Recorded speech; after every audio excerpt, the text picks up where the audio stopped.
Hey guys, for this week 3 video discussion, commentary, and question for COUN4513.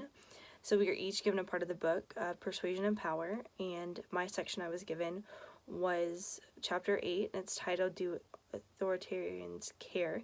And so a little background information that I was really able to gain through reading that chapter was that most authoritarians do in fact care when it pertains to influencing people, because that's where their power is drawn from. Going into the first section, which is the country of Burma, it says that Ne Win, a commander in the military, seized power in 1962. He reigned in 2 different campaigns and would try to crush resistant forces. While the military force would put down their opposition, their whole campaign was based on legitimacy, and their need for popular opinion was a great concern at that time. And the military believed that through violence that they can coerce people to obeying, and that's exactly what happened. They actually believed that if they pressed down the people enough, that somehow it would miraculously turn them into a civilization that was ready for civil government.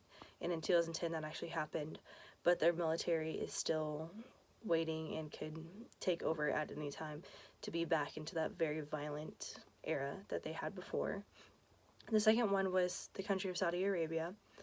So they are actually ruled by a royal family that controls the government. Their reign is upheld by killing extremists and anyone who poses a threat to their reign. Their government is very vigilant about keeping extremist groups at bay through monitoring them and their families and threatening them. One of their strongest points is communication that they have within their schools and their mosques and their social service providers, to just name a few. 2 campaigns that they really used to coerce people were to rehabilitate extremists and to stop extremist organizations from getting a stronghold through volunteers that they would implement on the internet. And the third country we were able to look at was North Korea. So the Democratic People's Republic of Korea used strategic communication that influences the people of North Korea into accepting whatever the government decides is best. Until 2011, Kim Jong-il actually died in December, and the legitimacy of the government was always been upheld. So their ideal that every piece of information given to the public should be believed as truth. Kim Jong-un has been a reflection of his father's ideals in his nation in terms of controlling every part of the media to influence their people, and they're not allowed to see anything outside of what they approve or deem acceptable, so it means that they don't get a lot of reign on social media.